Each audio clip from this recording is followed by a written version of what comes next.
एक सारांश एक पुस्तक का आपके साथ शेयर करना चाहूंगा। आपने 7 habits of highly effective people जो पुस्तक आपने शायद पढ़ा होगा, स्टीफन कॉवी जो सबसे बड़े माने जाने वाले मैनेजमेंट गुरु थे, उन्होंने ये पुस्तक लिखा है। Considered to be the most famous management book ever written.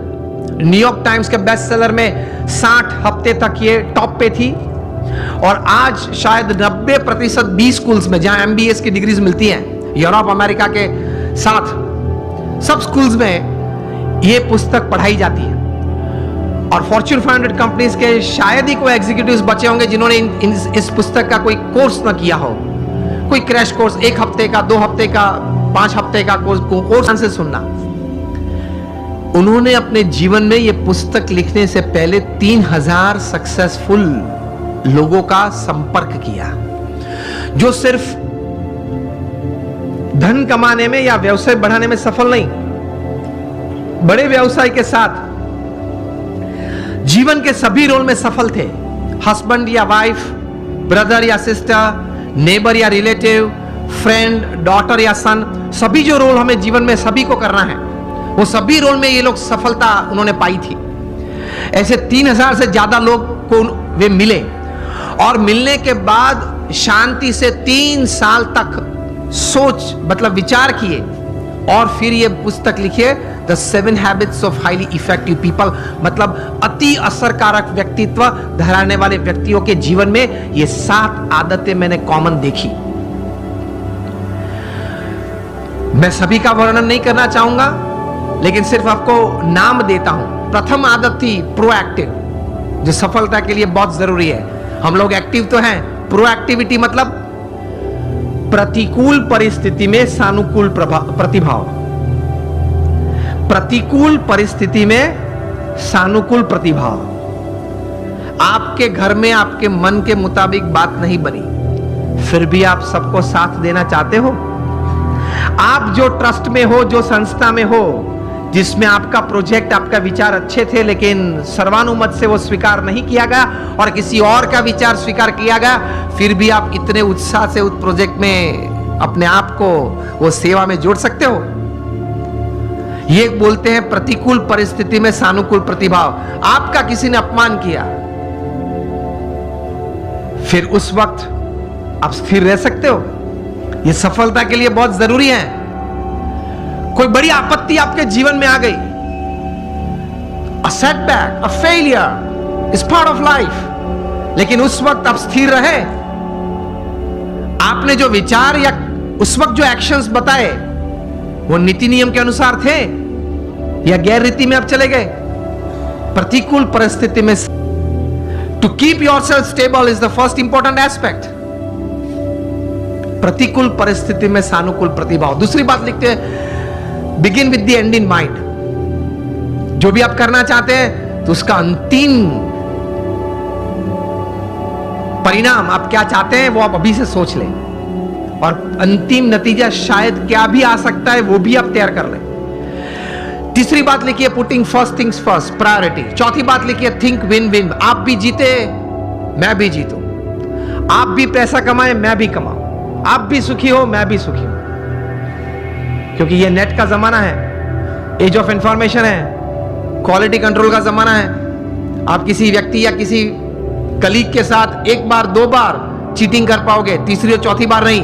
Yes और नो? Think win win. मैं जिसके साथ धंधा करता हूं वो भी जीते, मैं भी जीतूं, वो भी सुखी हो, मैं भी सुखी हूं, दोनों कमाए।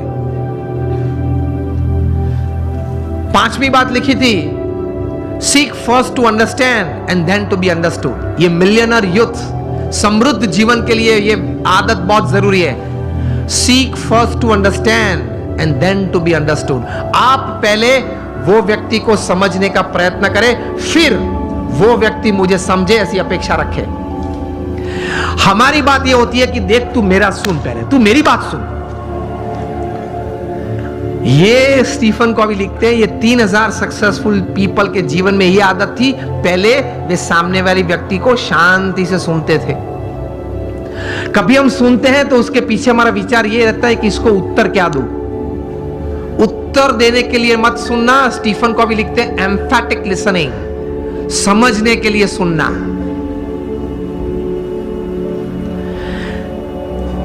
पांच आदतें हुई। सिक्स्थ लिखते हैं सिनर्जी। एनर्जी तो हम सब समझते हैं, मतलब आगे ऐसा लगता है। सिनर्जी मतलब दो या दो से ज्यादा व्यक्ति जब साथ में आते हैं, कुछ काम करने का निर्णय लेते हैं, काम करना शुरू करते हैं, मतभेद हो जाते हैं, कभी मनभेद भी हो जाते हैं, फिर भी साथ रहने का निश्चय करते हैं, साथ रहते हैं और चर्चा करते हैं, कॉमन मिनिमम प्रोग्राम डिसाइड करते हैं, कॉमन मिनिमम प्रोग्राम के लिए अपनी एनर्जी रिसोर्सेज अंदर डालते हैं, एक परिणाम पैदा करते हैं और परिणाम का आनंद लेते हैं, उसी आनंद में दूसरा काम करने का तैयार करते हैं, उसको सिनर्जी बोलते हैं। ये सिनर्जी के साथ काम करना। और सेवेंथ हैबिट लिखते हैं शार्पन योर सॉ। मतलब आपको अगर if you want to cut a tree by a saw, तो you have to sharpen it. तो your saw, your physical saw, you have to keep exercises, mental saw, you have to keep good reading and thinking good, your emotional saw, that is you have to have the right type of feelings, and your spiritual saw. इसमें Stephen Covey लिखते हैं कि connect with your creator through prayers every day. आप अपने सर्जनहार के साथ संबंध नित्य रखना प्रार्थना के रूप से। ये 3000 सफल व्यक्ति के जीवन में उन्होंने भगवान के प्रति श्रद्धा दृढ़ देखी। ये सफलता का बहुत बड़ा कारण है, क्योंकि जीवन में ऐसे प्रसंग बनेंगे जब आपके मोबाइल में 500 नंबर होंगे, किसको फोन करूं वो प्रश्न आ जाएगा। और ऐसे प्रसंग बनेंगे सिवियर फेलियर के, जो लाइट हम देखते हैं, इलेक्ट्रिसिटी देखते हैं, थॉमस अल्वा एडिसन ने दी। एक बार सुबह में बड़ी आग लग गई और पूरी एडिसन फैक्ट्रीज जल गई। एडिसन को किसी ने बताया, वे चले सुबह में देखा कि it was a heap of ashes. छोटे बच्चे को साथ में लेके गए थे और बच्चे को बताया कि go and call your mother.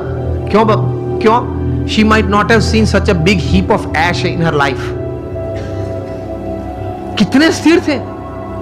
और एडिसन की पत्नी जब आई, तब वो पत्नी तो एकदम जमीन पे गिर पड़ी कि हमारी फैक्ट्री की पूरी जल गई है फैक्ट्री। एडिसन ने अपनी पत्नी का हाथ पकड़ा और उसको स्टेबल किया। और एडिसन बोले ऊपर देख के, thank God all my mistakes have burned up, I am coming back at 10, I will start again. और ये इलेक्ट्रिसिटी और ये लाइट हमको दी। उन्होंने बोला कि भगवान आपका आभार, मेरी सब गलतियां जल गई।